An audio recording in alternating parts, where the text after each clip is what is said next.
မင်္ဂလာပါရှင်စာရေးဆရာမပုံညခင်ရေးသားထားတဲ့အထက်တန်းစားရေအပိုင်း9တနင်္ဂနွေနေ့မနက်9နာရီမထိုးမီမှာပင်ဇင်မိုးတာတို့ Green Heart အဖွဲ့သားတွေအားလုံးရုံးရှိစုရက်သို့ရောက်ရှိလာကြပါသည်အားလုံးက Green Heart စလုံးပါတီရှပ်ဖြူဖြူလေးတွေစင်တူဝစ်လျက်တက်ကြွနေကြသည်အစောဆုံးရောက်နှင့်သူကဇင်မိုးတာပင်ဖြစ်သည်ဟဲ့အောင်ဝင်းလင်းဈေးရအောင်မင်းတို့နှစ်ယောက်အတူလာတာမဟုတ်ဘူးလားမဟုတ်ဘူးကိုစင်ဈေးရအဲ့ရထားနောက်ကျနေလို့တွားနေနဲ့သူလိုက်လာခဲ့မယ်တဲ့ဈေးရတို့ကတော့ထုံးစံတိုင်းပဲဟေးမနှက်စောစောထားရမယ်ဆိုအမြဲအဲ့ဒီအတိုင်းပဲမိအောင်တော့လိုက်ခဲ့မယ်ပြောပါတယ်ကိုစင်နေလင်းထုံးရောပစ္စည်းတက်တာတွေကားပေါ်တင်နေတဲ့ကိုစင်ကျွန်တော်သွားကူလိုက်အောင်မယ်အေးသွားကိုစင်ရေပန်ပန်တို့ရောက်ပြီနော်ပန်ပန်တို့တငယ်ချင်းတွေလည်းပါလာတယ်အေးပန်ပန်နင်တို့ထုတ်တွေကများလာ E လားအဝတ်စားတုံးနဲ့မုံထုတ်တွေလေကိုစင်ဒါဆိုအဲ့ဒီထုတ်တွေကို light track ကားပေါ်တင်လိုက်ငါတို့အဲ့ဒီကားနဲ့လိုက်မယ်နင်တို့ main ကလေးတွေကရိုက်ကူးရေးပစ္စည်းတွေပါတဲ့ highest ကားနဲ့ပဲလိုက်ခဲ့ပေါ့ကားနှစ်စီးဆို okay တယ်ဒါနဲ့ကြော်တက်ရောမမြင်မိပါလားလာပြီဟေးရေတံမှုသွားဝယ်နေလို့ဒါဆိုဟိုကောင်ဈေးရပဲကျန်တော့တယ်လူဆောင်ရင်ထွက်မယ်နော်သူတို့အုပ်စုက highest ကားနဲ့ light track ကားနှစ်စီးပေါ်သို့ပစ္စည်းတွေမျှတင်လိုက်ကြသည်ထိုအခိုက်မှာပင်ပန်ပန်တို့မိန်းကလေးအုပ်စုစီကအတန်လေးတွေထွက်လာသည်လှတယ်နော်လေပင်လေးကိုရှေ့ပြီးဆင့်ကြော်နေတာပဲစပင်တိုလေးနဲ့ရမ်းလိုက်တာပဲမော်ရယ်အစ်စ်များလားမသိဘူးရိုက်ကူးရေးရှိလို့လာတာလားမသိဘူးမဖြစ်နိုင်ဘူးသူဝစ်စားထားတာတာမန်လေးပဲကားလည်းမပါအဖော်လည်းမပါပဲတယောက်တည်းလာတာဆိုတော့ပန်ပန်တို့စကားတွေကိုပစ္စည်းတွေတင်ရင်သူကြားနေရတာမို့ဝင်းတကားဝအပြင်ဘက်ကိုလှမ်းကြည့်လိုက်မိတော့အခါဇာမနီမေသူကသူမနာမည်ကိုတီးရိုးခေါ်မိကအံ့ဩကြည်နူးသွားသည်ရိုးရတဲ့လုံကြီးလေးနှင့်မြမအင်ကြီးကော်လန်ထောင်ရင်စိလက်ပြက်ခရိုလေးဝတ်ထားသောသူမကသူတို့ကားတွေရပ်ထားရနေရာသို့ရှောက်ဝင်လာနေသည်လုံကြီးစင်ကအဖြူရောင်ခံများအင်ကြီးလေးကလည်းခြိသားအင်ကြီးဖြူဖြူဖွေးဖွေးလေးနှင့်မှနက်နက်ခင်းနေအောင်အောက်မှာသူမပုံစံလေးကဖြူဖွေးလင်းလက်ရှင်းတန့်နေသည်မှာအဖြူရောင်နတ်သမီးလေးအလားသူကလက်ထဲကအထုပ်ကိုပစ်ချခဲ့မိကသူမစီအပြေးကလေးသွား၍ကြိုလိုက်မိပါသည်မမေလာတယ်ဟာကျွန်တော်ကမမေလာမယ်လို့လုံးဝမထင်တာဗျ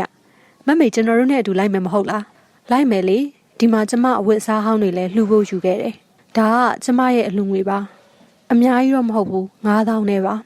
သူမကစားအိတ်တအိတ်ကိုလှမ်းပေးတာမို့သူကယူလိုက်ရင်9000ကြီးတောင်လှူတယ်များတာပေါ့မမေရကျွန်တော်တို့ဆိုအများဆုံးလှူမှ3000လောက်ပဲလှူနိုင်တာဒီလိုပဲအများလှူကိုအားပြုရတာကိုစင်မိုးတာတို့ကလာစင်လှူနေကြတာကိုအလှူရှင်တွေစီကအလှူလိုက်ခံပေးပြီးအလှူအတွက်ကမကထပြုပေးကြလဲကုသိုလ်ရတာပါပဲတချို့ကငွေတော့လှူနိုင်ပေမဲ့ကိုထိလက်ရောက်သွားလှူဖို့အချိန်မပေးနိုင်ကြဘူးမဟုတ်လားဒီလိုပဲကြံဖန်ကုသိုလ်ယူရတာပေါ့ဗျာဟဲကိုစင်လောက်တော့လှုပ်လိုက်ရှင်ကိုစင်မိုးတာလို့ခေါ်ရတာရှိတယ်လေကျွန်တော်ဘော်ရာတွေအားလုံးကကိုစင်လို့ပဲခေါ်ကြတာကိုစင်မိုးတာလို့ဘယ်သူမှမခေါ်ကြဘူးကောင်းပါပြီအများခေါ်တယ်လို့ပဲခေါ်ပါမယ်စင်မိုးရေဒီနေ့ထွက်ပြအောင်မလားဟဲ့ဒီမှာဈေးရလဲရောက်နေပြီလူဆုံးနေပြီလာပြီဟေးလာပြီဟာမမေလာကျွန်တော်တို့အဖွဲ့သားတွေနဲ့မိတ်ဆက်ပေးမယ်စင်မိုးတာကဇာမနီမေနှင့်အတူစုရက်သို့ပြန်လျှောက်လာသည်သူ့စိတ်ထဲမှာတော့တချင်းလေးတစ်ပိုင်းတစ်စားကိုညီးလာသည်မေရဲ့အနားလာပါကွယ်ကဲဘော်ဒါတို့ဒီမှာဒုနဲ့ပူပေါင်းမှုအဖွဲ့ဝင်တစ်ယောက်ရောက်လာတယ်မိတ်ဆက်ပေးမယ်မမေဒါကကျွန်တော်တို့ရိုက်ကူးရေးအဖွဲ့ရဲ့ production director PD ကျော်သက်သူက cameraman ဝေလင်းသူကဇေယသူက audio engineer နေလင်းထွန်းဒီကမိမလာလေးနှစ်ယောက်ကတော့ FN ကနေနေနဲ့ပန်ပန်ဒါကငါမိတ်ဆွေဇာမနီမေတဲ့ကိုမင်းဆွေတို့ channel တိုင်းမှာစောင်းမတွေရေးတယ်ငါနဲ့ကိုမင်းဆွေတို့ရုံမှာဆုံလို့အပြက်ကိုစီယုံလာတာတွေ့ရတာဝမ်းသာပါတယ်ဗျာဟုတ်ကဲ့ဝမ်းသာပါတယ်ရှင်ပန်ပန်တို့ကမမကိုအဝေးရမြင်ကလေးကလှလို့ကြည့်နေကြတာမမရဲ့မော်ဒယ်လားလို့တောင်းထင်လိုက်မိတာအသွက်မလေးတွေကပြူငါချိုးနေတာမို့ဇာမနီမေကခက်ပြုံးပြုံးနားထောင်နေသည်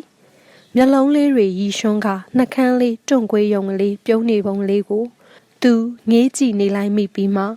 ဝေလင်းတို့စားနောက်မလာမိအမြန်အိန္ဒြေဆဲကကဲလူဆုံးပြီဆိုတော့သွားကြစို့ဟေ့မမလာပန်ပန်တို့ကားနဲ့လိုက်ခဲ့ပန်ပန်ကဇာမနီမေဤလက်ကိုလှမ်းဆွဲတွဲလိုက်ပြီး high ace ကားဘက်သို့ရှောက်သွားသည်မိန်းကလေးတွေအားလုံးကားပေါ်ရောက်သွားတော့မှဇင်မိုးတို့ယောက်ျားလေးတွေက light track ကားပေါ်တက်ကစုရက်မှထွက်ခွာလာခဲ့ကြပါသည်ဟဲ့ကောင်ဇင်မိုး ခဏဘာလဲကွာအလန့်တကြားနဲ့ထူးဆန်းတာတခုပြောစရာရှိလို့ကွာကျောင်းဝင်းထဲမှာကလေးတွေကိုမုံဝေပေးပြီးရိုက်ကူးရေးခဏနားနေချိန်မှာကျော်တက်ကရေးကြီးတုပ်ပြပုံစံနဲ့ရောက်လာကစင်မိုးကိုဆွဲခေါ်သွားသည်စင်မိုးကကျော်တက်လက်ဆွဲခေါ်ရသူပါလာရင်ဘာလဲကွာပြောလေကွာပြောပါမယ်ကွာမင်းရလဲဟိုမှာဇာမနီမေရှိနေလို့သူနဲ့ဝေးဝေးကိုဆွဲခေါ်လာတာပါကျော်တက်ကကားတစ်စီးရဲ့အကွယ်မှာရက်လိုက်ရင်ဇာမနီမေကိုလှမ်းမြော်ကြည့်လိုက်တာမို့စင်မိုးကပခုံးတွန်ကဘာလဲသူ့အတင်းပြောမလို့လားအေးငါတွေးလိုက်လို့ကွာဘာလို့လဲသူဝတ်ထားတဲ့လုံကြီးကဂွင်းလုံကြီးမဟုတ်ဘူးကွာပတ်လုံကြီးလေးဝတ်ထားတာအဲ့ဒါဘာဖြစ်လဲအဲ့ဒီတော့သူအမြင့်ကိုခြေလန်းတက်လိုက်ရင်ခြေသလုံးသားလေးကပေါ်သွားရောမင်းကဘာနှာဘူးထားတာလဲစကားကိုဆုံးအောင်နားထောင်အောင်လေကွာငါနှာဘူးထားတာမဟုတ်ဘူးကွာတက်တူးမြင်လိုက်ရလို့ဟမ်တက်တူးလေခုနကကားပေါ်မှာကြံခဲ့တဲ့ပစ္စည်းတွေကိုသူယူမလို့ကားပေါ်လှမ်းတက်လိုက်တဲ့အချိန်မှာလေးရလဲတိုက်လာတော့ထမိန်စာလေးဖြတ်ကနေလန်ပြီးခြေသလုံးသားလေးပေါ်သွားတာခြေသလုံးမှာတက်တူးနေကွာတက်တူးကလုံးဝအလန်းကြီးနော်ဆရာဘာယုံမှမသိလို့မင်းကိုကြည်ခိုင်းမလို့ငါထမိန်စာလေးအလံဆောင်ပြီးကြည်ရမှာလားအေးစင်းနေစမ်းမှာကြော်တက်ရသူကကြော်တက်ကိုပေါ့ပေါ့ပါပါပြန်ပြောလိုက်ပေမဲ့သူမခြေသလုံးကတက်တူးကိုတော့အရန်စိတ်ဝင်စားသွားခဲ့မိပါသည်ခြေသလုံးမှာတက်တူးနေတဲ့ဒီလိုတိုက်ဆိုင်မှုရှိတိုင်းလူပြိုမပိတပီအရွယ်ကလေးမှတွေ့ခဲ့ဘူးတဲ့ထူဆန်းသောမိန်းကလေးကိုတတိယမိပါသည်နေစမ်းမအောင်တခုခုထူဆန်းမနေဘူးလားသူမနာမည်ကစာမဏီမေခြေသလုံးမှာတက်တူးနှင့်ပြီးတော့မင်ဘူးတို့လိုရှိတဲ့မျက်ဝန်းနေရင်းနှီးတဲ့စိတ်ခံစားမှုတွေဒီအချက်တွေကတခြားစီလို့ထင်ရပေမဲ့တစ်ခုနဲ့တစ်ခုဆက်သလိုလဲရှိနေသည်သူ့စိတ်ထဲမှာလဲထူးဆန်းသလိုခံစားရသည်အပြန်ညရင်မင်းတေချာစောင့်ကြည့်နေလိုက်ဘာလို့လဲကြောတက်ရသူကားပေါ်လှမ်းတက်မဲ့အချိန်ကိုမလှမ်းမကန့်ကနေရက်ဆောင်ပြီးကြည့်ပေးစမ်းပါကွာမင်းကတက်တူးဆရာရဲ့သားပဲတက်တူးမြင်တာနဲ့ဘာယုံမှန်းသိမှာပါအလုံးမရှိလှုပ်ရှာနေပါလားကြောတက်ခြေသလုံးမှာတက်တူးရှိတာဘာဆန်းလဲဘာရုပ်ပဲဖြစ်ဖြစ်မင်းနဲ့ဆိုင်လားခုခေတ်မှာမိန်းကလေးတချို့လဲဒီလိုပဲတက်တူးတွေထိုးနေကြတာပဲစင်မိုးကကိုယ်စိတ်ထဲကစမ်းကြယ်မှုကိုကွယ်ဝှက်ကကြော်တက်ကိုတော့စိတ်ဝင်စားသလိုလိုလေးတန်းဖြင့်ပြန်ပြောလိုက်မိပါသည်ကြော်တက်ကခေါင်းတစ်ချက်ကုတ်ခါပခုံးတွန်းလိုက်ရင်ငါနဲ့နီးနီးဆက်ဆက်မိန်းကလေးမိတ်ဆွေတွေထဲမှာဒီလိုတက်တူးထိုးတာမမြင်ဘူးလို့အံ့ဩပြီးဆက်စုမိတာပါကွာဆက်စုမနေနဲ့လာဆက်ရိုက်เสียရှိသေးတယ်စင်မိုးကကြော်တက်ကိုခေါ်ကအဆောက်အဦတွေဘက်သို့ပြန်လျှောက်လာခဲ့ပါသည်ကင်မရာမန်တွေကចောင်းလေးနှင့်ကလေးတွေကိုရိုက်ကူးမှတ်တမ်းတင်နေသည်စင်မိုးကကလေးတွေကိုငေးရင်အခန်းထောင်ကျမ်းမြင်ပေါ်မှာထိုင်ချလိုက်မိသည်အမေကိုတရိယာသည်ငငယ်ကလေးကအမေနဲ့ခွဲခွာရတာမို့အမေရှင်ခွင်နဲ့ဝေးခဲ့ရပေမဲ့အဖေမြတ်တာကသူ့အတွက်လုံလောက်ခဲ့တာမို့အမေကိုသူအမြဲတမ်းတလွမ်းဆွလို့တော့မနေပါခုလိုတိုက်ဆိုင်မှုရှိတိုင်းတရိယာယုံလောက်သားပါအမေကသူ့နောက်အိမ်တောင်နဲ့သူ့မိသားစုကဘာတစ်လေးထဲမှာပျော်မွေ့နေခဲ့ပြီမို့သူ့ကိုတွေ့ဖို့တောင်ရောက်မလာနိုင်ခဲ့တော့ပါသို့တော်လည်းဤကဘာမြေရဲ့တနေရာမှာအမေအသက်ရှင်လျက်ရှိနေသည်ဆိုတော့အတီးကသူ့စိတ်ကိုအေးချမ်းစေခဲ့ပါသည်ခလေးတွေရဲ့မျက်နှာလေးတွေကိုလိုက်ကြည့်နေမိတော့ဇင်မိုးဤအကြည့်တွေကတနေရာမှာရပ်တန့်သွားခဲ့ရသည်မေသူ့လိုပဲအခန်းတောင်တောင်ရဲ့ကျမ်းပြင်လေးမှာဒူးလေးပိုက်လျက်ထိုင်နေသောမေကသူ့လိုပဲခလေးတွေကိုငေးကြည့်နေခဲ့သည်ပြီးတော့သူမမျက်ဝန်းထဲမှာစိတ်အိုင်ရွှဝိုင်းနေသောမျက်ရည်များသူကြည့်နေစဲမှာဖြုတ်ခနဲစီးကြလာသောမျက်ရည်တစားကိုသူမကလက်ညှိုးဖြင့်ဆက်ခနဲတုပ်ပစ်လိုက်သည်ကြေကွဲနာကျင်မှုနှင့်မာမာနာကိုသူမထံမှသူမြင်ခွင့်ရလိုက်သည်မင်းမှာဘလို့စိတ်ဒဏ်ရာတွေများရှိခဲ့ပါသလဲစာမဏီမေရဲ့လူတွေအများကြီးတဲ့ရောနှောနေပေမဲ့အထီးကျန်ဟန်ပန်ကလေးပြောင်းမသွားပဲမျက်ဝန်းတွေရီဝေတွေးငေးငြိမ်သက်နေတတ်တာစကားများများမပြောတာအပြုံးအရည်နေတာပြုံးလိုက်ရင်တောင်မပိတပီလေးပဲပြုံးတတ်တာသူကသူမကိုမကြာခဏခိုးကြည့်ရင်အကဲခတ်နေမိတာမို့ဇာမဏီမေရဲ့ပြောဆိုလှုပ်ရှားဟန်ကလေးတွေကိုအသေးစိတ်မှတ်မိနေခဲ့ပါသည်အပြန်လမ်းမှာတော့သူကအတွေးများဖြင့်တိတ်ဆိတ်နေခဲ့သည်သူတို့သွားလှူသည့်ဖုံးတော်ကြီးတင်ပညာရေးကျောင်းရှိသည့်ရွာကနေရန်ကုန်ပဲခူးလမ်းမကြီးကိုရောက်ဖို့တော်တော်ဝေးဝေးမောင်းရသည်နေသားသောရက်မှုလမ်းမှာရှုံ့ပွက်တွေမရှိဘဲကောင်းမောင်းလို့အဆင်ပြေနေသည်သူတို့ယောက်ျားလေးတွေအားလုံးက light truck ကားနောက်ခန်းထဲမှာထိုင်လိုက်လာကြတာမို့ကျော်တက်ကသူ့ကိုလှမ်းမေးသည်စင်မို့မင်းကြည့်လိုက်သေးလားမကြည့်ဘူးကွာအဲ့လိုလိုက်ကြည့်ရတာရင်ကျေးမှုမရှိတာရ ရိုင်းတာနှာဘူးထားတာလေးစားမှုမရှိတာလူမှုရေးမသိတာဟာဟိကောင်တော်ပြီမကြည့်လဲနေငါ့ကိုဂုံပုတ်တွေလာတက်မနေနဲ့ပြီးရောမင်းလည်းမဆက်စုနဲ့စင်မိုးကပိတ်ပြောလိုက်တော့မှကြော်တက်ငိမ်သွားသည်ကြော်တက်ကိုသာပိတ်ပင်နေရပေမဲ့သူ့စိတ်ထဲမှာလဲကြော်တက်လိုပဲတိကျင်စိတ်ပြင်းပြနေခဲ့ပါသည်ဇာမနီမေဆိုတဲ့မိန်းကလေးရဲ့ခြေသလုံးမှာရှိခဲ့တဲ့အယုတ်ဟာဇာမနီငှက်ယုတ်များလားလိမ်မော်ဒီကိုဖွင့်ပေးပါလို့မပြောရဘူးလေလာရိတ်လေးရဲ့အခွန်တွေကိုဖွင့်လိုက်မှအထက်ကလိမ်မော်ဒီကိုစားရမှာလေဆီယမရဲ့အခွန်နှွာပေးပါလို့ပြောရတယ်အခွန်နှွာတာကလိမ်မော်ကွန်ကိုနှွာလိုက်တာဒါကလိမ်မော်ကွန်တွေလင်းလုံးဧကန်ဝါမှာရမိစဉ်ဧကန်ထဲကစာတင်တန်တွေကိုကြားရသည်လင်းလုံးကဧကန်ထဲသို့ဆက်မဝင်မလာသေးပဲအခန်းဝါမှာရက်လျက်ကလေးတွေနဲ့ဇာမနီမေရဲ့အတန်တွေကိုနားထောင်ရင်းပြုံးနေမိသည်သူအလောက်ကပြန်လာတဲ့အခါဒီအတန်တွေကိုကြားတိုင်းအမောပြေရသည်ဇာမနီမေကကလေးတွေကိုတပတ်2ရက်ဆာလာတင်ပေးတာမို့သူကလည်းရုံးကနေတပတ်2ရက်စောစောပြန်ပြင်မြဲပင်လင်းလုံး၏အတွင်းရမှုကပင်လင်းလုံးရဲ့ထူးခြားမှုကိုသတိပြုမိကအကိုအခုနောက်ပိုင်းတပတ်2ရက်တော့အိမ်စောစောပြန်နေနော်အကိုစောပြန်တမန်တီလို့ကျွန်တော်လည်းအင်္ဂါကြာတာပရိဆိုအလုပ်တွေစောစောဖြတ်ထားလိုက်တယ်ဟုပြောလာသည်ဒရိုက်ဘာဦးသိန်းအေးကလည်းလင်းလွန်းဤတပတ်2ရက်ရတန်ကိုသတိထားမိလာကမောင်လင်းလွန်းခုနောက်ပိုင်းတပတ်2ရက်တော့စောစောပြန်တတ်တယ်နော်ဟုပြောလာတော့လင်းလွန်းကတီတီခန့်ညာသောရုပ်တွင်ဖြင့်ဟုတ်တယ်ဦးသိန်းဒီ2ရက်ကအိမ်မှာကလေးတွေစာတင်တဲ့ရက်လေတူမ2ယောက်ကမြန်မာစာညံ့နေတော့သူတို့စာတင်ရတာအဆင်ပြေရဲ့လားတိုးတက်မှုရှိရဲ့လားဆိုတာဂရုစိုက်ပေးခြင်းလို့ပါကလေးတွေပညာရေးကအရေးကြီးတယ်မဟုတ်လားဒါပေါ့ဟုတ်တာပေါ့ဦးသိန်းအေးကခေါင်းငိမ့်ထောက်ခံရင်းလှစ်ခနဲပြုံးလိုက်တာကိုနောက်ကြည့်မှန်မှတစ်ဆက်လင်းလွန်းမြင်လိုက်ရတော့လေထိုအပြုံးကိုမတိကျင်အောင်ဆောင်ကခက်တီတီသာနေလိုက်သည်ဇာမနီမေအပေါ်ကိုယ်စိတ်တွေပြိုရိုင်လာတာကိုကိုယ်တိုင်လဲသိကိုယ်ပဝင်းချင်းကလူတွေလဲရိပ်မိနေပေမဲ့လင်းလွန်းကတော့အိန္ဒြေတိတ်ခါအပြည့်နဲ့သာနေသည်ကျဲချင်းခဲဖြက်ရောဒီစလုံးကမှားနေတယ်ပြန်ဖြတ်ရမယ်လေခဲဖြက်ကပုံးနေလို့ဘလို့ခဲဖြက်ကပုံးနေတယ်လေခဲဖြက်မရှိဘူးခဲဖြက်ပုံးတယ်လို့မပြောရဘူးခဲဖြက်ပြောင်းနေတယ်ရှာမတွေ့ဘူးလို့ပြောရတယ်အငယ်မလေးကိုမြမစကားလိပ်ပတ်လေအောင်တင်ပေးနေရတာမို့လင်းလွန်းကဧကန်ထဲသို့ရှောက်ဝင်လာခဲ့ရင်ဘိုးချောင်းတက်တဲ့ကလေးတော်တော်များများကဒီလိုပဲဇာမနီမေတချို့စကားတွေဆိုအင်္ဂလိပ်လိုရှင်းပြမှနားလဲတယ်ခါခါတီတီမုန်းတယ်တို့ဘာလို့ဆိုမသိတော့ဘူးခါခါတီတီဆိုတာဘာလဲလို့ကိုပြန်မေးယူရတာကျွန်တော်တူမတွေလည်းနည်းနည်းတင်စားချက်တွေနဲ့ရှုပ်ထွေးလာရင်တိတ်နာမလဲတော့ဘူးဦးလင်းမင်းမာတဲ့ chocolate cake ပါလာလားဟာမေ့ပြီကွာ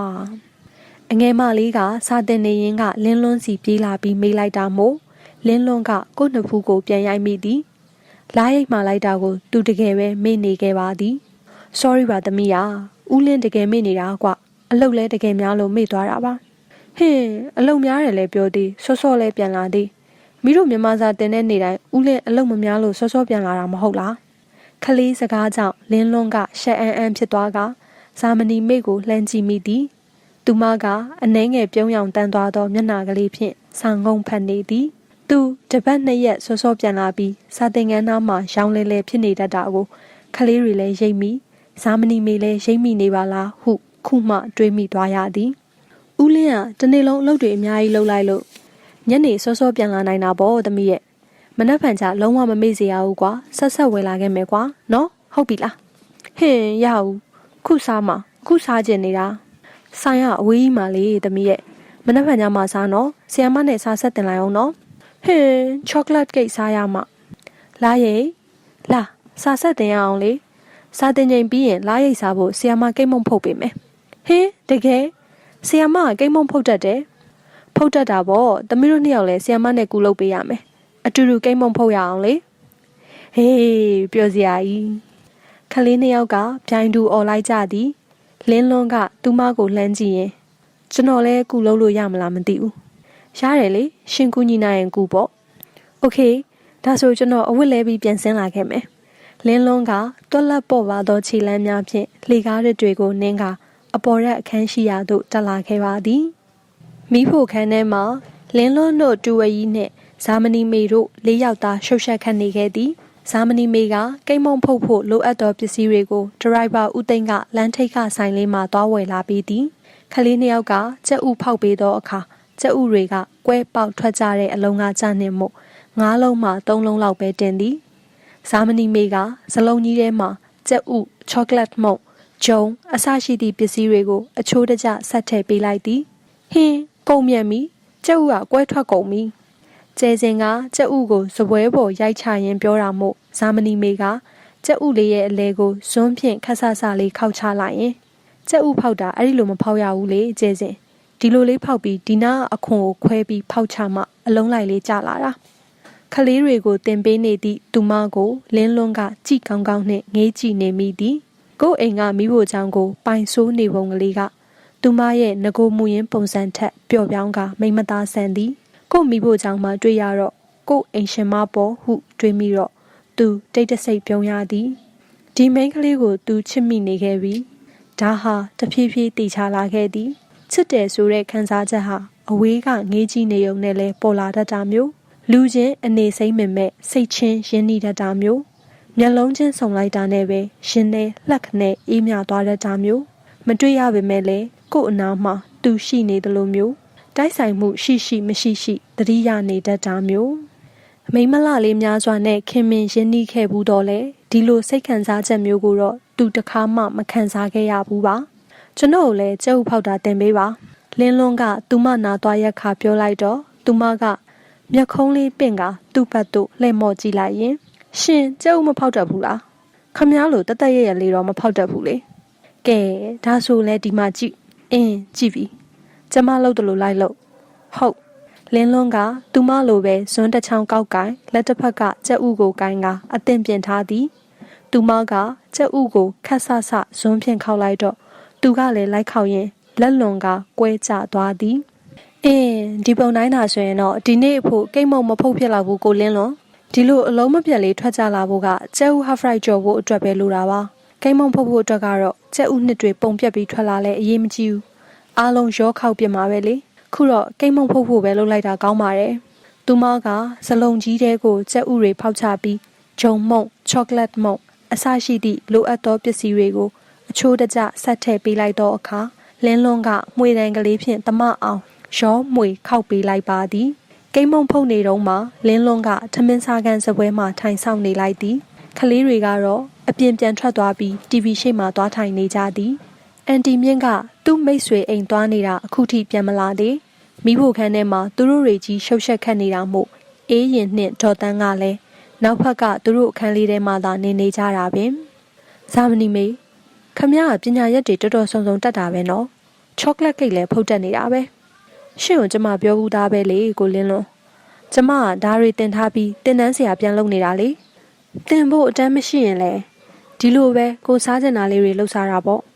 ကျမခန့်ငယ်ငယ်ကလေးကမိဘတွေမရှိခဲ့တော့ကျမကိုမုန်းလို့ကြွေးမဲ့သူမရှိသလိုကျမကြိုက်တာလေးတွေတကူးတခါချက်ပြုတ်ကြွေးမဲ့သူလည်းမရှိဘူးပေါ့အရင်တော့ကတော့အားငယ်တာပေါ့လေသူများမိဘတွေသူတို့သားသမီးကိုဂရုစိုက်တာတွေ့ရင်ဝမ်းနေတာပေါ့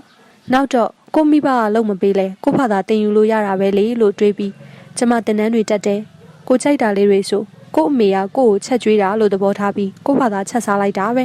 ခဏနော်တစ်ချက်သွားကြည့်လိုက်အောင်မယ်ဇာမနီမေကမိဖို့ခန်းဘက်သို့ပြန်ဝင်သွားသည်သူမကတနာစရာကောင်းသည့်လေတံမျိုးနှင့်ပြောသွားတာမဟုတ်ပေမဲ့လေသူမစကားကသူ့ကိုစိတ်မကောင်းဖြစ်စေပါသည်အမြဲတမ်းခက်တီတီအေးဆက်ဆက်ပုံစံလေးဖြင့်နေလေးရှိသောသူမစကားပြောတဲ့အခါအော်ရှာလေးတန်လေးနှင့်မနုမညံ့ပြောရသောသူမသပင်တူတူလေတိုင်းကြော့ကြော့ပခုံးမမတ်နှင့်မိန်းမဆန်သောအမူအရာတွေလည်းမရှိသည့်သူမကိုသူဘာကြောင့်တနာမိတယ်လဲဆိုတာစဉ်းစားမရပါမိဘမရှိတကောင်ကျွတ်တယောက်တည်းနေကကိုခြေထောက်ပေါ်ကိုရက်ပြီးရုန်းကန်နေတဲ့သူမဟာတစုံတယောက်ကိုအားကိုးမိခိုတိမ်ညွတ်လွယ်တဲ့မိန်းမသားမျိုးလည်းမဟုတ်ပါတစုံတဦးစီကအကူအညီကိုစောင့်မျှော်နေသူမျိုးလည်းမဟုတ်ပါသူတွေ့ဘူးတဲ့မိန်းမတချို့ကတော့ကို့မှာပြည့်စုံလျက်နဲ့တောင်ကို့ထက်ပြည့်စုံကြွယ်ဝသည့်ယောက်ျားတစ်ယောက်ကိုမိခိုတိမ်ညွတ်လွယ်သူများပင်ခိုင်မတ်ကြော်ရှင်ဖြက်လက်ရဲရင်နေတဲ့တည်ငြိမ်ဆူးရှနေတဲ့အသွင်ပြင်လေးကိုကသူ့အလိုလိုဆွဲဆောင်မှုရှိနေကအထူးသဖြင့်ကတော့ဆူးရှသလိုလိုနဲ့ရီဝေဆွေးမြေ့တဲ့အငွေတက်လေးလွှမ်းနေတဲ့မျက်ဝန်းတွေကသူ့ရင်ကိုထိရှာစေခဲ့တာပါပဲ ကျော်ဘိုးအိတ်လေးလွယ်လို့ဒီအိမ်ချန်ဝန်းဝမှာရက်ငေးအိမ်ကြီးစီမော့ကြည့်လိုက်တဲ့ပုံစံလေးကစားလို့ခြေပြားကလေးထောက်လက်ကလေးဆန့်တန်းကရေကူးခံနဲ့ခုန်ဆင်းသွားတဲ့ပုံကလေးအစုံသူ့ရှင်ဘက်မှာတစိမ့်ရိုက်လိုက်သလိုဆွဲထင်နေခဲ့ပေမဲ့လေဒီ၄လလောက်အချိန်တော်အတွင်းမှာသူမနဲ့ရင်းနှီးစွာတွေ့ဆုံပြောဆိုခွင့်ရသည့်အချိန်ရဲ့လို့သိမရှိခဲ့ပါသို့တော့သူမကသူ့အတွေးတွေထဲမှာအချိန်တော်တော်များများစိုးမိုးထားနိုင်ခဲ့ပါသည်တီငိန်ကအနှဲငယ်မာကျောတီဟုပင်ဆိုနိုင်သောမျက်နှာပေါ်မှာမပိတပီအပြုံးကလေးတစ်ချက်လက်သွားတယ်ဆိုရင်ပဲသူ့မှာထိုရှားပါပြုံးလေးကိုမျက်နှိုးလို့မဆုံးကိုသာအားကိုတော့အမိခိုကင်းသောသူမ၏ယက်တီမှုအတွက်တိမ်ငယ်သည့်ပုံလည်းမပေါ်လူချမ်းသာတို့ရဲ့အိမ်သားတွေနဲ့ဆက်ဆံရတော့လဲပြက်ဝတ်နှိမ်ချအားငယ်နေသည့်အတွင်တစ်စက်မှမရှိသည့်သူမစတိုင်လေးကိုသူအမြဲသဘောတကျချီကျူးမိမြဲပင်လင်းလွန်းကမိမဆိုလျင်ဥစ္စာမာနအလှမာနပညာမာနဖြင့်ဝင်ကြွားခုံမောက်လွန်းသောမိမများကိုသဘောမကျမပြည့်စုံမှုကြောင့်အားငယ်သိမ်ငယ်ကအမိအခိုရှာ၍အကူအညီကိုတောင်းတနေသောမိမမျိုးကိုလည်းအထင်မကြီးအရာရာပြည့်စုံပြီးပေါ့နေပေါ့တွေးပျော်နေသောမိမမျိုးကိုလည်းမနှစ်သက်ဘလို့ဘဝမျိုးပဲဖြစ်ဖြစ်ကိုခွန်ကိုအားဖြင့်ကိုဝမ်းကိုချောင်းကဘသူကိုမှဥမညွတ်လို့သောမိမမျိုးကိုသာသဘောကျတတ်ပါသည်ဇာမနီမေဆိုသောမိန်းကလေးကတော့သူ့ရှင်ကိုလာညှိသောမိန်းကလေးဖြစ်ခဲ့လေသည်ကဲချောကလက်ကိတ်ရပါပြီရှင်လာရိတ်ကျဲချင်းချောကလက်ကိတ်ရပြီဟေးဇာမနီမေကကိတ်မုံလေးတွေကိုလင်မန်းကြီးဖြင့်ထဲယူလာကစပွဲပေါ်မှာချပေးလိုက်တော့ခလေးတွေကထမင်းစားကန်းထဲသို့ပြေးဝင်လာသည်ပြီးတော့ကိတ်မုံတွေယူကတီဗီရှေ့သို့ပြန်ပြေးထွက်သွားကြသည်လင်းလွန်းကချောကလက်ကိတ်လေးတစ်တုံးကိုခရင်ဖြင့်ထိုးယူစားလိုက်ရင်ဝိုးအရသာရှာပြားမှာစိမ့်သွားတာပဲတကယ်ကောင်းတယ်ဗျာကိတ်မုံလုံနီးလေးတောင်တင်ထားလိုက်ချင်ပြီကျွန်တော်ကိုတင်ပေးနိုင်မလားဇာမနီမေရှင်ခုနကလည်းကူလုပ်ပေးထားတာပဲလေကိတ်မုံဖုတ်တဲ့အစင်စင်ကိုရှင်မြင်သားပဲဒါပေမဲ့အချိုးအစားအချိန်တွေတေချာမှမသိတာကျွန်တော်ကိုတင်ပေးမလားရှင်အတွက်လိုအပ်လို့လားလိုအပ်တာပေါ့ကျွန်တော်တူမလေးတွေစားချင်တဲ့အချိန်လှုပ်ကြွေးလို့ရတယ်ပြီးတော့ကျွန်တော်ကဘေကရီဆိုင်လေးလည်းဖွင့်ဖို့စဉ်းစားထားတာကျွန်တော်ကိုယ်တိုင်တက်ထားတော့ပိုကောင်းတာပေါ့ဒါဆိုရင်လည်းကျွန်မပြောပြပေးပါမယ်ဒီတစ်ခုတည်းတင်ရမှာတော့မဟုတ်ဘူးခမားစီကနောက်တစ်မျိုးတင်ချင်သေးတယ်လင်းလွန်းကသူမဤတုံ့ပြန်မှုကိုအကဲခတ်လိုက်ရင်ကို့အကြံကိုရဲကျင်သွားသည်သို့တော့မျက်နှာကိုတော့တီတီငိမ့်ငိမ့်ထားကကျွန်တော်ကားမောင်းတင်ချင်တာဟင်ရှင်ကားမမောင်းတတ်ဘူးလားမမောင်းတတ်ဘူးလင်းလွန်းကခက်တီတီဖြီးလိုက်သည်ကားမောင်းတတ်ပေမဲ့အလုတ်ရှုပ်စိတ်ရှုပ်ပြီးဆိုကားမမောင်းချင်တာမို့ဦးသိမ်းမောင်းတဲ့ကားကိုပဲစီးလာတာသူမရောက်မလာမီတစ်နှစ်လောက်ကလေးကပင်သူကခက်တီတီဖြင့်လှိမ့်နေသလိုသူမကလည်းသူ့ကိုမယုံသင်ကအကြည့်ကလေးဖြင့်အကဲခတ်နေသည်တကယ်ပြောတာကျွန်တော်မမောင်းတတ်ဘူးဒရိုင်ဘာမောင်းတဲ့ကားပဲတစ်သက်လုံးစီးလာတာရှင်တင်ချင်းဦးသိန်းနဲ့တင်ပေါ့ဦးသိန်းကကားပဲမောင်းတတ်တာသူများကိုပြန်မတင်တတ်ဘူးဒါဆိုလဲကားမောင်းတင်တန်းသွားတတ်ပေါ့လူတွေအများကြီးနဲ့အလှည့်ဆောင်နေရတဲ့တင်တန်းမျိုးသွားမတက်ချင်ပါဘူးဗျာဆရာခေါ်တင်လိုက်လေအခုဆရာခေါ်နေတာလေကျမဆရာမဟုတ်ဘူးဆရာမအင်းလေအဲ့ဒီဆရာမကိုပဲခေါ်နေတာကျမကမိန်းကလေးတွေကိုပဲတင်တာယောက်ျားမိန်းမတန်းတူအခွင့်အရေးရဖို့ကြိုးစားနေတဲ့ခေတ်ကြီးထဲမှာခွဲခြားမလုပ်တဲ့မှာဘူးဗျာတင်ပေးပါကိုဖောက်တယ်ကိုအထူးခွင့်ရတော့ပေးတင်တယ်မဟုတ်လားဖောက်တယ်ဘာကိုပြောတာလဲကျွန်တော်တူမလေးတွေကပထမအဆုံးခမားနဲ့ရေကူးတင်တယ်နောက်ပြီးတော့မြန်မာစာဆက်တင်တယ်အခုကျွန်တော်ခမားစီကကိတ်မုံဖုတ်တာတင်မယ်အဲ့ဒီလိုအမျိုးမျိုးတင်ပြီးဖောက်တယ်ဖြစ်နေတဲ့လူကိုကားမောင်းတာလေးတခုတော့ထပ်တင်ပေးတင်တယ်လေသူမကလှစ်ခနဲ့ပြုံးလိုက်ပြန်သည်လျှက်တစ်ပြက်လေးပြုံးရောင်ပြပြီးပြန်တီသွားကကောင်းပြီလေဒီလိုဆိုတော့လေတင်ပေးရမှာပေါ့ဘယ်တော့တင်ကျင်တာလဲဒီနေ့ကမိုးချုပ်တော့မှဆိုတော့မနှက်ဖန်ပေါ့မနှက်ဖန်တော့ကျမမအားသေးဘူးဒါဆိုရင်လေတပတ်ခါလည်းမအားသေးဘူးဒါဖြစ်ရင်ဖိန်းရွဲကလည်းမအားဘူးကျမမှာတခြားတင်တန်းချိန်တွေရှိတယ်လူမှုရေးကိစ္စလေးတွေရှိတယ်နောက်တစ်ပတ်မှတင်ပေးနိုင်မယ်နောက်တစ်ပတ်ဆိုလဲစောင့်ရမှာပေါ့ဗျာအခုတော့ကိတ်မုံဖုတ်တာတင်ပေးပါကောင်းပါပြီတင်တန်းကြီးတော့ရှိရနော်ဖောက်တယ်မို့လို့ဈေးလျှော့ပေးနိုင်ပေမဲ့အလကားတော့တင်မပေးနိုင်ဘူးကျမကဒီတင်တန်းကြီးနဲ့ရက်တည်နေရတာစိတ်ချပါဗျာတင်တန်းကြီးများပေးပါမယ်မလိုပါဘူးတန်ရတန်ကြီးပေါ့ရက်တူပဲတင်မယ်ဆိုပုံမှန်ကြီးထက်လျှော့ယူပါမယ်ကောင်းပါပြီဗျာသူမကမိဖို့ကံဘတ်သို့လှည့်ဝင်သွားပြီးမို့သူကနောက်ကလိုက်လာခဲ့သည် မိဖို့ကန်ကကျဲဝန်းပြီးအခန်းထောင်တွေမှာရေခဲတစ်တာ gas မီးဖို့ microwave oven စသဖြင့်ပစ္စည်းအစုံရှိနေသည်ဇာမနီမေကပစ္စည်းတွေကိုတန့်ရှင်းတည်သက်စွာကင်တွယ်ပြီးကိမုံဖုန်နီတင်ပေးနေတာကိုသူကတေချာလိုက်မှတ်ရင်ကိုလည်းအံ့ဩရဲခြင်းနေမိသည်လင်းလွန်းဆိုတဲ့ယောက်ျားဟာဘယ်တော့မှစိတ်ဝင်စားခဲ့တဲ့မိဖို့ကြောင့်ကိစ္စကိုဘာကြောင့်များတင်ယူနေမိပါလဲသူမနှင့်အတူ apron ခါဘုံအင်ချီလေးဝတ်ပြီးသူမဂျုံနေရင်လိုက်နေသူမကြက်ဥဖောက်တလို့လိုက်ဖောက်သူမမှွေတလို့လိုက်မှွေရင်သူပျော်ရွှင်လာခဲ့ရသည်ကိမုံလေးလှလှပပထွက်လာပြီးကိမုံပေါ်မှာခရင်ဖြူဖြူလေးတွေညှစ်ချချိန်မှာတော့လင်းလွန်းကသူမပြောသည့်အတိုင်းလိုက်မလို့တော့ပါသူမကပန်းပွင့်ပုံလေးဖော်လိုက်ပေမဲ့သူကအသေးပုံကလေးဖော်ထားလိုက်ပါသည်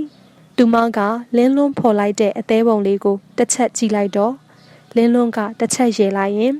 ခရင်နဲ့ပုံဖော်တာကတော့ကိုတန်ရဖော်လို့ရတယ်မဟုတ်လားဟုမေးလိုက်သည်သူမကဘာမှမပြောဘဲအကြည့်လွှဲသွားကရှင့်ကိတ်ကရတာကောင်းရဲ့လားလို့ကျွန်မမီးမယ်နော်မီးပါသူမကလင်းလွန်းရဲ့ကိတ်မုံကိုဇွန်းဖြင့်ဖဲ့ကမီးလိုက်ပြီးအရတာမဆိုးပါဘူးခုအတိုင်းပဲအချိုနဲ့လျှော့လိုက်ရင်ရပြီကဲဒီနေ့တော့ဒီလောက်ပါပဲခွင့်ပြုပါအောင်ဇာမနီမေကသူမဝတ်ထားသည့်ရှေ့ဘုံခါးစည်းကိုချွတ်ခါလက်ဆေးပြီးမိဖို့ကန်ထဲမှထွက်သွားသည်လင်းလွန်းကသူမမြည်ပြီးကြံရစ်သည့်ကိတ်မုံကလေးကိုငုံကြည့်မိတော့သူပုံဖော်ထားသည့်အသေးပုံကလေးတချမ်းပဲ့နေတာတွေ့ရသည်သူကခရင်ဘူးကိုလှမ်းယူပြီးပုံပြတ်သွားသည့်နေရာလေးမှာထပ်ပြေးလိုက်သည်ဒီအသေးပုံလေးကိုဖြတ်စည်းသွားတဲ့ဇာမနီမေဟာသူ့အသေးကိုတော့မဖြတ်စည်းလောက်ပါဘူးဟုတွေးမိပြီးမှခလေးတွေးလိုက်မိတော့ကိုအံ့ဩကဟက်ခနဲ့ရေလိုက်မိပါသည်ကိုစင်ခဏလေးဆက်ရိုက်ထားပြီကျွန်တော်တွိုင်းလိုက်ဝင်ကျင်လို့โอเคပေးရတယ်အေးဆေးလို့ဝေလင်းဇင်မိုးတာကဝေလင်းလှမ်းပေးသည့်ကင်မရာကိုပခုံးပြောင်း၍ယူလိုက်ပါသည်ဒီတလမှာသူတို့အဖွဲ့ကတွန်တေးကမိဘမဲ့ခလေးချောင်းကိုလာလူဖြစ်ကြသည်မှတ်တမ်းသဘောမျိုးပဲရှောက်ရိုက်နေတာမို့သူက presenter အဖြစ်ကင်မရာရှေ့မှာဝင်ရက်စေရမလို့သူက presenter မလုပ်မီကကင်မရာမန်လဲဝင်လုပ်ခဲ့ဘူးသေးတာမို့ရိုက်ကူးရေးတစ်ခုမှာပါဝင်ရသည့်လုပ်ငန်းဆောင်တာတွေကိုလည်းအတော်အသင့်နားလည်တက်ကြွခဲ့ပါသည်ဇင်မိုးတာကကျောင်းဝင်းထဲကမြင်ကွင်းတွေကိုရှောက်ရိုက်ရင်းတနေရာရောက်တော့ကင်မရာကိုဆက်ရွှေ့ရိုက်ဖို့မေ့လျော့သွားရလေသည်သူ့ကင်မရာမြင်ကွင်းထဲမှာဇာမနီမေသူမကခလေးတွေနဲ့အတူနှွေးထွေးရင်းနှီးစာစကားပြောနေသည် green heart တစ်စိပ်ပါတီရှပ်ဖြူဖြူလေးနဲ့နက်ပြပေါ်မှာအပြစလုံးလေးတွေပါသည့်လုံချီလေးဝတ်ထားသောသူမပုံစံလေးကပေါ်ပါရှင်းလင်းစွာလှပသည်ခုတော့မေကစင်မိုးသားတို့အဖွဲ့ထဲမှာရင်းနှီးအသားကျနေခဲ့ပြီခုဆိုသူမနဲ့အတူသွားလူဖြစ်ခဲ့ကြတာ3ခေါက်ရှိပြီဒီကြားထဲမှာသူမကအလှငွေကောက်သည့်အလုပ်ကိုလည်းကူလုပ်ပေးခဲ့သည်ပစ္စည်းလူချင်းလို့ပတ်စံလူချင်းလို့ဆက်သွယ်လာသည့်လိပ်စာတွေကိုမှတ်ခါပန်တို့နှင့်ချိန်ပြီးသွားယူပေးသလိုပန်တို့မအားရင်လဲသူမတယောက်တည်းသွားယူပေးတတ်မြဲအလှစရွင်းတွေတက်ချက်တဲ့အခါအားလုံးတစုတဝေးရဲချင်းဆိုတွေးဆုံကြတာမို့ရင်းနှီးမှုလဲပိုမိုလာပါသည်သို့တော့အရင်လိုစိမ့်ထောင်မာကြောလေးမဟုတ်တော့တာကလွဲရင်သူတို့အုပ်စုကြားမှာစကားတွေအများကြီးပြောပြီးရင်းနှီးရောဝင်လာတာမျိုးတော့မရှိခဲ့ပါသူမကသူတို့ပြောသမျှကိုသာများနားထောင်ကသူမကိုယ်တိုင်ကတော့စကားနည်းနည်းသာပြောတတ်သည်တခါသူများပြောတာနားထောင်နေရင်းနဲ့လဲစိတ်လွင့်နေသလိုတွေးတောငေးရီငြိမ်သက်နေတတ်ခဲ့သည်စင်မိုးတာကသူမရှိနေသည့်နေရာလေးကိုပဲကင်မရာချိန်ကအကြာကြီးရိုက်နေလိုက်မိသည်ထိုခဏမှာသူမကခလေးတွေနားမှထသွားတာမို့စင်မိုးတာကသူမသွားရနောက်သို့ကင်မရာကိုရွှေ့လိုက်သည်အနှဲငယ်လူရှင်းသောနေရာလေးမှနံရံကိုကြောမိ၍သူမကရပ်လိုက်သည်သူကကင်မရာ zoom ကိုဆွဲကသူမ၏မျက်နှာကိုအနီးကပ်ဆွဲယူလိုက်လျင်လှပသောသူမ၏မျက်ဝန်းများကိုအနီးကပ်မြင်လိုက်ရလေသည်ထိုမျက်ဝန်းမှာခိုတွဲနေသောမျက်ရည်ဥလေးကြည်လဲနေတာကိုပင်ထင်ရှားမြင်ရတာမို့သူကထိုမျက်ဝန်းလေးထဲမှာအာယုံနစ်မျောနေစေထိုမျက်ရည်ဥကလေးပါးပြင်မော်သို့ဖြုတ်ခနဲကြွေကျသွားတာကိုပါမြင်လိုက်ရလေသည်အမြဲတမ်းပဲမိဘမဲ့ကလေးတွေအမျိုးသမီးတင်တန်းချောင်းကခိုကိုးရမဲ့မိန်းကလေးတွေကိုမြင်တိုင်းသူမမျက်နှာပေါ်မှာနာကျင်ကြေကွဲသည့်ခံစားမှုတွေကိုသူတွေ့ခဲ့ရသည်ဘလို့နောက်ခံအကြောင်းတရားမျိုးနဲ့ရှင်သန်နေခဲ့တဲ့မိန်းကလေးများပါလေဟူသောအတွေ့နှင့်အတူသူကသူမထံမှကြေကွဲရိတ်ကိုမြင်တိုင်းကူးဆက်ခံစားကတပ်ပြင်းချမိမြဲ တနေ့ရမှတချိန်ကမြင်ဘူးခဲ့သလိုရင်းနှီးစိတ်မျိုးဖြင့်သူမကိုဂယုစိုက်မိမြဲပင်စင်မို့မင်းနည်းနည်းများနေပြီနော်နောက်ဖက်ကနေသူ့ပခုံးကိုတွတ်ပြီးပြောလိုက်တော့ကြော်သက်အတန်ကြောင့်သူကနောက်သို့လှည့်ကြည့်မိသည်ကြော်သက်ကဇာမနီမေရှိရာဘက်သို့မိတ်ဆက်ပြလိုက်ရင်မင်းအဲ့ဒီဘက်ပဲရိုက်နေတာကြာပြီလေကင်မရာကိုနည်းနည်းပါးပါးရွှေ့ရိုက်ဖို့အစီအစဉ်မရှိဘူးလားအရင်လားမင်းဝင်ရိုက်တာတွေငါပြန်ကြည့်တော့ကလည်းဇာမနီမေရှိတဲ့နေရာတစ်ဝိုက်မှာရိုက်တာတွေကြီးများနေလို့တချို့ဟာတွေတော်တော် edit လုပ်ပြလိုက်ရတယ်မင်းထင်လို့ပါကွာငါပုံမှန်ပဲရိုက်နေတာပါလက်ဘူးလက်ချက်မိတာတောင်ညင်းကျင်နေတယ်ဟိုကောင်ဝေလင်းကဘယ်ရောက်သွားလို့မင်းကဝင်ရိုက်နေရတာလဲတွိုင်းလက်ခဏဝင်နေတယ်အေးသူပြန်လာရင်သူပြန်ရိုက်ခိုင်းလိုက်မင်းရိုက်ရင် virus မကင်းဘူးကျော်သက်ကပြောပြီးထွက်သွားတော့မှသူကရှေ့ဘက်သို့ပြန်လဲလာကသူမကိုရှာတော့လဲမတွေ့တော့ကျော်သက်ကိုလှည့်ပြောနေရတာနဲ့ပဲရိုက်ခွက်ကလွတ်သွားပြီစင်မိုးသားကကင်မရာဖြင့်လိုက်ရိုက်နေရင်သူမကိုရှာနေမိသည်ထိုခဏမှာကိုစင်ဟင်းနောက်နားစီကကပ်ပေါ်လာသောအတန်ကြောင့်သူလှည့်ကြည့်လိုက်မိသည်သူရှာနေသောစာမဏီမေကသူ့နောက်မှာရက်နေတာမို့သူကရဲကျင်သွားမိကမမေခုနကကလေးတွေနဲ့အတူရှိနေသေးတာဘယ်များရောက်သွားသလဲလို့ခေါင်းနဲ့မူးလာလို့နောက်ဖက်လူရှင်းတဲ့နေရာမှာသွားထိုင်နေတာပါဟင်းတော်တော်မူးနေတာလားမမေနည်းနည်းပါညကအိယာဝင်နောက်ကြပြီးဒီမနက်စောစောထားလာတော့အေးမဝလို့ fit မဖြစ်တာပါကျမကူလို့ဆရာဘာရှိအောင်မလဲမရှိရင်ကားပေါ်မှာသွားထိုင်နားနေလိုက်ချင်လို့ပါသွားလေမမေကားထဲမှာပူရင်ဘေးတကားချက်ကိုဆွဲဖွင့်ထားလိုက်ကျွန်တော်တို့ရိုက်တာလဲခဏနေရင်ပြီးတော့မှာပါဒါဆိုရင်ကျမသွားနားလိုက်တော့မယ်နော်နာမမေသူမကခဝေးဝေးမှရက်ထားသည့် high aid ကားစီသို့ရှောက်သွားသည်သူကရိုက်စရာရှိတာဆက်ရိုက်နေရင်ဇာမနီမေ၏မျက်နှာနွမ်းနွမ်းလေးကိုမြင်ရောင်နောက်ဆန်ငင်းနေသည်ဝေလင်းကလည်းတော်တော်နဲ့ပြန်မလာနိုင်တော်တော်ကြာမှဝေလင်းပြန်ရောက်လာက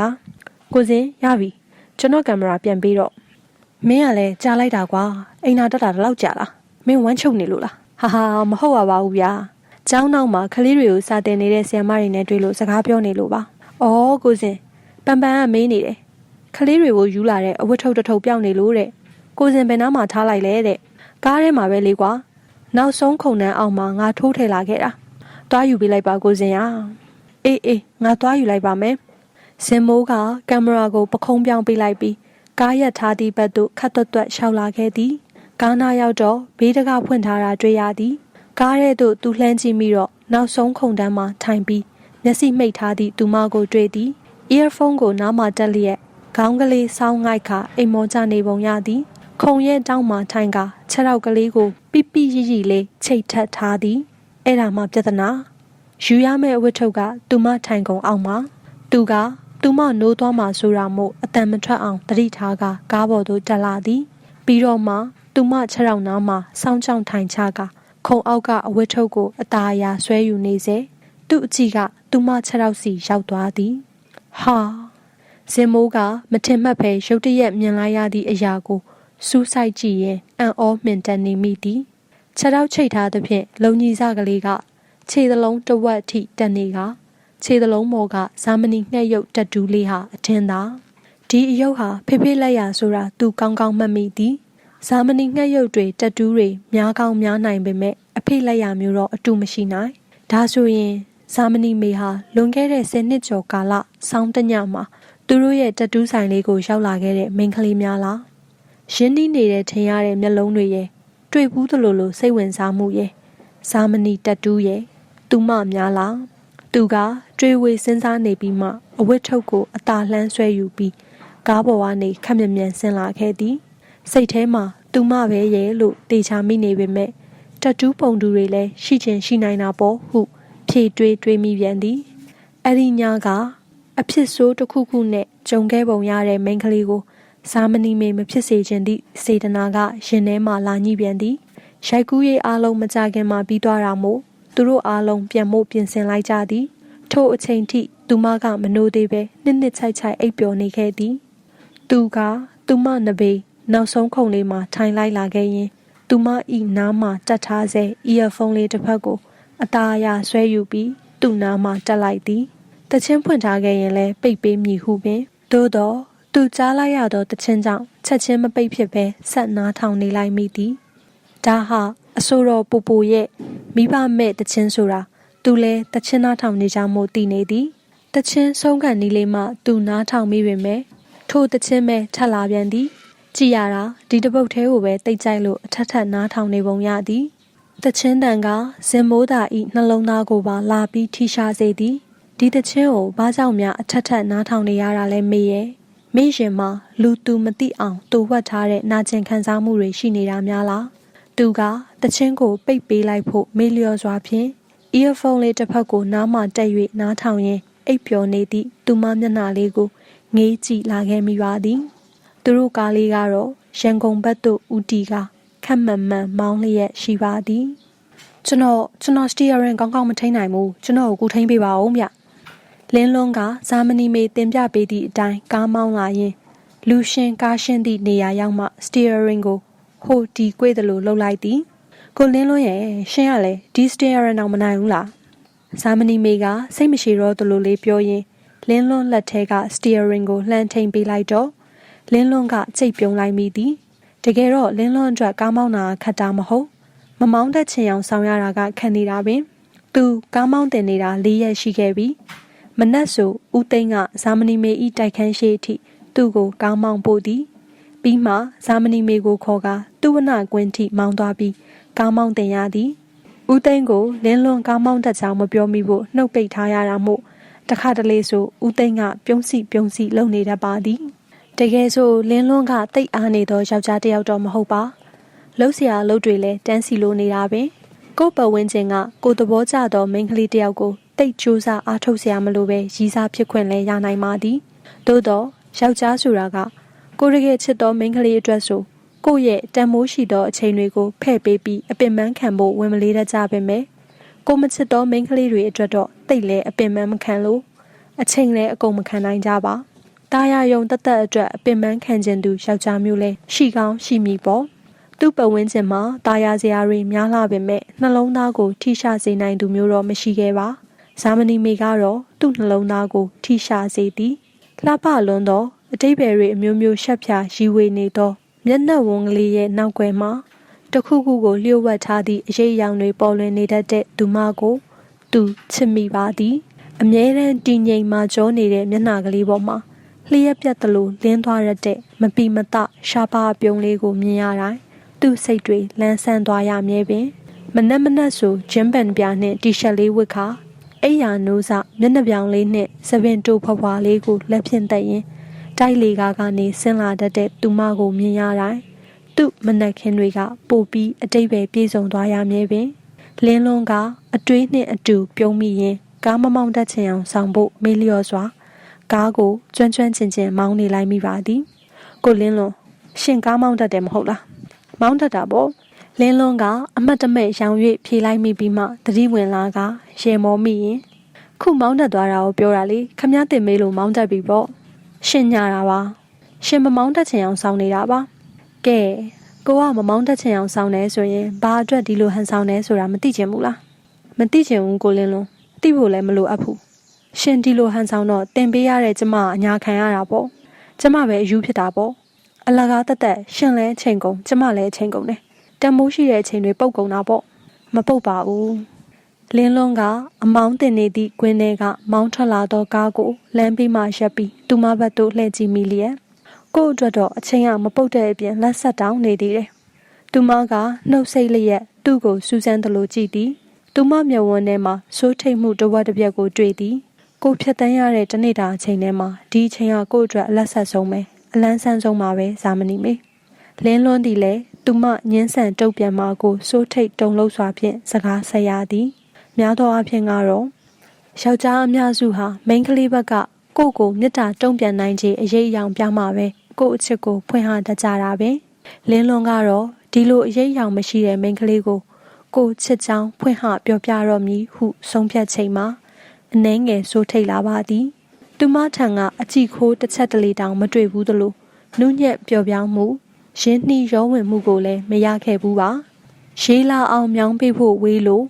ရေးလာလို့မရအောင်မြောင်းကိုအထက်ထက်ပိတ်ဆို့ကာစီးထားသလိုတည်ငြိမ်မှုမျိုးနှင့်ဆက်ဆံသောမိန်းကလေးမို့သူကချစ်စကားပြောဖို့ရာလန့်နေရပါသည်မတော်ကလေးတွေကိုစာတင်နေတဲ့အလုပ်ကနေထွက်သွားရင်မခတ်ဘူးလား ကျွန်တော်မေကိုတစ်ခုလောက် request လုပ်ချင်တယ်ဖះကြီးငါအတန်တွေတောင်တုံပြီးထစ်အားလိုပါလားနေစမ်းမအောင်ငါကအရိုင်းကလေးမို့လို့လားသူကသာတုံလှုပ်နေပေမဲ့သူမကတော့တည်ငြိမ်မှုအပြည့်ဖြင့်သူ့ကိုကြည့်နေသည်ဟင့်အင်းမဟုတ်သေးဘူးတည်ငြိမ်အောင်ဆောင်နေတာသူမမျက်လုံးတွေထဲမှာမျက်ရည်ကြီးလေးတွေဝိုင်းလာနေတာသူတွေ့သားပဲထိတ်လန့်မှုတစ်မျိုးနဲ့အတူခံစားနှစ်မျောမှုအရေးရောင်လေးတွေရှက်ဖြာနေတဲ့မျက်ဝန်းတွေခံစားချက်အမှန်ကိုအားတင်းလွန်ဆန်းလိုသောအငွေအသက်တွေကျွန်တော်ဘေကရီဆိုင်လေးတစ်ဆိုင်ဖွင့်ဖို့စီစဉ်ထားတာကြာပြီစုံတွဲလေးတွေအေးအေးဆေးဆေးထိုင်လို့ရမယ့်နေရာလေးတွေမိသားစုတွေအပန်းဖြေစားတောက်ချင်မဲ့အပြင်ဆင်လေးတွေနဲ့ဆိုင်လေးတစ်ဆိုင်ဖွင့်နေတာပါဆိုင်လေးကိုခရင်မြောင်လေးတုံးမယ်ပုံမြင်တဲကရဲတိုက်လေးလိုခါတုံးအိမ်ပုံစံမျိုးလေးစောက်ချင်တာဒါကကျွန်တော်စိတ်ကူးတက်နဲ့လှုပ်ချင်တဲ့အလုပ်တစ်ခုပေါ့အခုကျွန်တော်လုပ်နေရတဲ့အလုပ်တွေဒယ်ရီစိတ်ကူးတွေနဲ့တိဆောက်ထားပြီးသားအလုပ်တွေကိုဆက်လုပ်နေရတာပါသူကပြောရင်အားချောက်တလို့ဖြစ်လာတာမို့အနာကရေတံဘူးကိုဆွဲယူမောတောက်လိုက်ပြီးမှကျွန်တော်ပြောချင်တာကကျွန်တော်ဆိုင်မှာကိတ်မုံဖုတ်တဲ့အလုပ်ကိုမေကူညီကြီးချက်ပေးလို့ရနိုင်မလားလို့ပါရှင်ပြောချင်တာကကျမကိုရှင်းဆိုင်မှာအလုပ်လုပ်ဖို့ကမ်းလှမ်းတာလားဖို့ဘယ်လိုပြောရမလဲကျွန်တော်ပြောချင်တာကခဏတစ်ဖြုတ်အလုပ်ဝင်လုပ်ဖို့မဟုတ်ဘူးလေတစ်သက်လုံးကြီးချက်ကူညီပေးဖို့ပါကျွန်တော်နဲ့အတူတူပေါ့သူမမျက်ဝန်းထဲမှာအရေးရောင်တချို့ဖြတ်ပြေးသွားသည်ပတ်အိုလေးနှစ်ဖက်နှင့်နှာပြားကလေးကမတိမတာနီမြန်းလာသည်မေသူခတ်တိုးတိုးခေါ်တော့မေကဖြတ်ခနဲ့မျက်လွှာချသွားသည်မနေ့ကအိမ်မမြန်မာကားကြည့်တော့ကိုတူမတွေကမေးတယ်မေတီဗီထဲကမင်းသားပြောတဲ့နက်နက်ရှိုင်းရှိုင်းချစ်တယ်ဆိုတဲ့စကားကိုသူတို့နားမလည်လို့မေးတာနက်နက်ရှိုင်းရှိုင်းဆိုတာဘာလဲတဲ့ကျွန်တော်လည်းသူတို့နားလည်အောင်တေချာရှင်းမပြရဘူးသူတို့ကိုပြန်ရှင်းပြလို့ရအောင်မေကျွန်တော်ကိုရှင်းပြပါလားမေကအตาမျက်လွှာပင်ကသူ့ကိုကြည့်လိုက်သည် please ရှင်းပြပေးပါဗျာနက်နက်ရှိုင်းရှိုင်းဆိုတာအပေါ်ယံပေါ့ပေါ့တိမ်တိမ်သဘောမျိုးမဟုတ်ပဲလေးလေးနက်နက်သဘောထားကိုပြောတာပါဒါဆိုနက်နက်ရှိုင်းရှိုင်းချစ်တယ်ဆိုတာစိတ်ထဲမှာလေးလေးနက်နက်အလေးအမြတ်ပြုတန်မိုးထားပြီးချစ်တာကိုပြောတာပေါ့နော်ဟုတ်ပါတယ်မေဒီစကားကိုတေချာသဘောပေါက်နားလဲတဲ့အတွက်ကျွန်တော်ခုပြောမယ့်စကားကိုလည်းခံစားနားလဲလိမ့်မယ်လို့ကျွန်တော်ထင်ပါတယ်ဇာမနီမေကိုကျွန်တော်နက်နက်ရှိုင်းရှိုင်းချစ်မိနေပါတယ်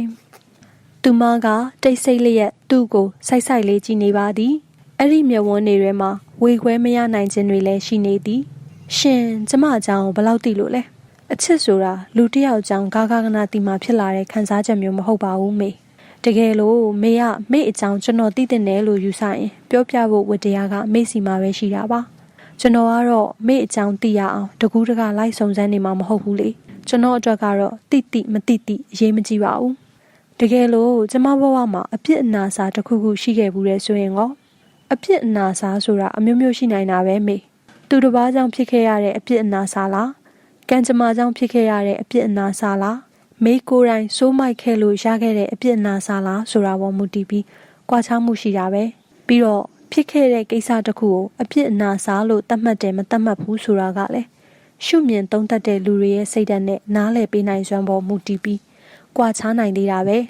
လူတစ်ယောက်ကအပြစ်လို့သတ်မှတ်တဲ့အကြောင်းအရာတစ်ခုကိုနောက်တစ်ယောက်ကအပြစ်ကင်းတယ်လို့သတ်မှတ်တာမျိုးလည်းဖြစ်နိုင်တယ်လေကျွန်တော်ကတော့မေကိုယ်တိုင်မကောင်းတဲ့စိတ်ဓာတ်တစ်ခုခုနဲ့စိုးမိုက်ခဲ့တာမျိုးမှမဟုတ်ရင်မေကိုအပြစ်ရှိသူအဖြစ်သတ်မှတ်ပေးမှာမဟုတ်ဘူးမေကိုယ်တိုင်စိုးခဲ့တယ်ဆိုရင်တောင်မှစိုးရတဲ့အကြောင်းရင်းကိုရှာကြည့်ပြီးမေကိုအတက်နိုင်ဆုံးနားလည်ပေးမိမှာပါမေသူ့စကားအဆုံးမှာသူမ၏မျက်လုံးတွေကနူးညံ့သွားလေသည်သူမ၏မျက်လုံးတွေကအဝေးသို့ငေးရှိရင်နှုတ်ဆိတ်ငြိမ်သက်နေသည်လင်းလွန်းကလည်းသူမ၏အတွေ့တွေကိုအနှောက်အယှက်မပေးတော့ပဲဘေးတစ်စောင်းမြင်နေရသည့်သူမမျက်နှာကိုငေးကြည့်နေလိုက်မိပါသည်ထိုခဏမှာသူမအပြုံးဆန်းဆန်းကလေးတစ်ခုဖြင့်တက်ပြင်းတစ်ချက်ချလိုက်သည်ပျော်လို့ပြုံးတဲ့အပြုံးမဟုတ်တာတေချာတော့